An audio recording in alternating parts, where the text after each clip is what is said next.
Buenas tardes. En esta exposición desarrollaremos principalmente 3 ideas enfocadas a los hechos ocurridos en el marco del paro armado decretado por las autodefensas gaitanistas de Colombia, Clan Úsuga o los urabeños. Primero, ¿por qué se consideran grupos paramilitares y no organizaciones criminales comunes? Segundo, algunos casos ocurridos en el sector universitario. Tercero, su accionar y propuesta para el desmonte del paramilitarismo en Colombia. Son grupos paramilitares y no organizaciones comunes. La denominación de estos grupos como organizaciones criminales trae consigo consecuencias nefastas, solo por señalar 2. La manera en que son combatidos. Dicha denominación le otorga la facultad y potestad a la Policía Nacional para combatirlos. Lo que resulta evidente es la incapacidad de la misma para igualar los enfrentamientos de dichas bandas y detener su accionar delictivo, pues se debe tener presente que aquellas cuentan con un alto impacto social a causa de la expansión y propagación de sus diferentes actividades delictivas organizadas. El no reconocimiento de víctimas. Es claro que la definición como víctima tiene una visión bastante reducida en la Ley 1448 de 2011, ya que no son consideradas víctimas aquellas personas que hayan sufrido daños por actos que no sean con ocasión del conflicto armado interno, ni por actores denominados como delincuentes comunes. El evidenciar a estos grupos como paramilitares y no como delincuentes comunes se puede hacer partiendo de analizar las estructuras políticas y económicas surgidas de alianzas entre paramilitares, políticos y empresarios, buscando al mismo tiempo un punto articulador entre esas estructuras del paramilitarismo antes de su supuesta desmovilización y los grupos aquí en cuestión. Con esto en mente, y pese a que se ha querido presentar a las nuevas organizaciones que relevan a los grupos paramilitares como una nueva expresión del crimen organizado, se puede decir que existe una fuerte continuidad, viendo esto en la localización en las mismas zonas estratégicas y en el desarrollo de distintas economías ilícitas, y que están al mando por parientes o segundos al mando de antiguos jefes paramilitares. En relación con el aspecto político, las alianzas y tratos de los dirigentes políticos con las autodefensas. Lo primero que habría que decir es que este tipo de actuaciones, antes del proceso de desmovilización, tuvieron unos amplios alcances que fueron desde los poderes locales hasta la penetración de estructuras e instituciones políticas nacionales. Sin embargo, como lo expone León Valencia, se puede afirmar que el paramilitarismo continúa siendo un factor que ejerce una presión en las elecciones, lo cual no encuentra una explicación en la existencia de simples bandas delincuenciales al servicio del narcotráfico. Es en esta manera como una investigación realizada que se enfocó en 10 departamentos del país, arrojó como resultado que 131 candidatos, 83 a la Cámara y 48 al Senado, estarían cuestionados por sus relaciones directas o indirectas con ilegales. Teniendo en mente esta somera revisión, se puede decir que las denominaciones de estos grupos como organizaciones criminales comunes lo que pretende es aparentar la inexistencia de las relaciones con estructuras económicas y políticas. Estos grupos presentan continuidad con las organizaciones paramilitares que han existido en el país durante los últimos 30 años. La influencia paramilitar en el alma mater. Solo por contextualizar, según el CINEP, en el 2015 se reportan 2.047 hechos victimizantes, 1.061 amenazas contra la vida de defensores de derechos humanos. La presencia de actores paramilitares al interior de las universidades ha sido histórica. La vinculación de algunas administraciones, profesores, estudiantes, entre otros actores de la universidad con este tipo de grupos ha generado un fenómeno de persecución a los movimientos que reivindican las luchas al interior de estas. El paramilitarismo en las universidades sigue presente, y qué mayor ejemplo del anterior que la ironía de la Universidad del Atlántico.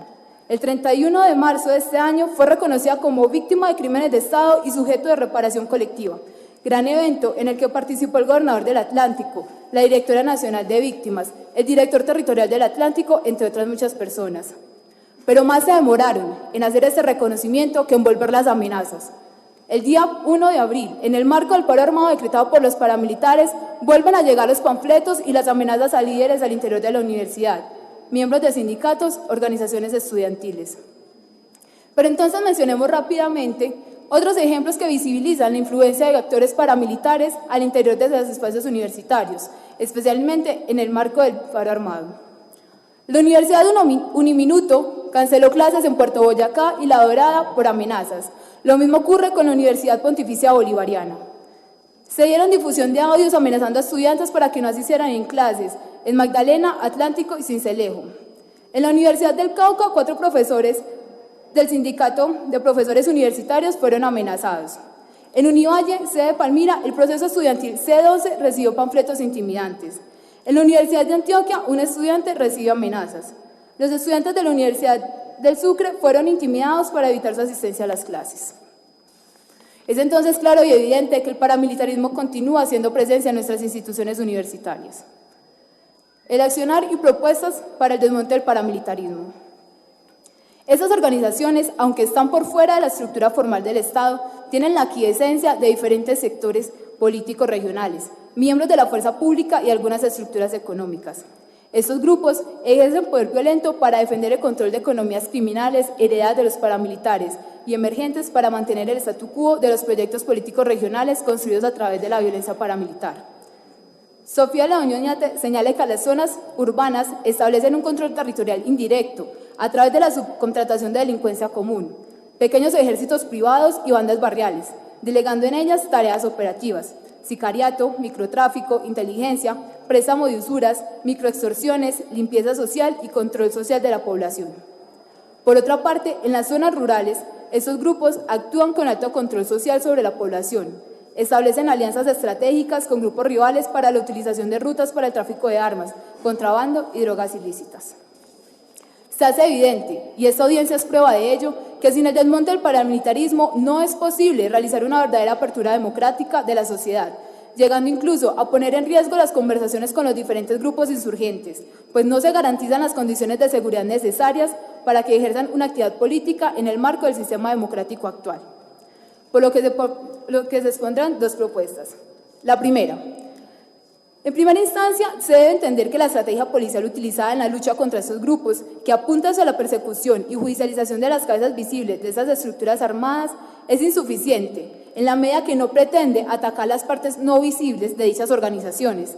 Es decir, la estrategia del Estado debe apuntar a desenmascarar y desarticular los diferentes intereses que confluyen al interior de estos grupos, miembros de élites económicas y políticas, testaferros, los cuales mantienen una relación directa con los líderes de esa estructura.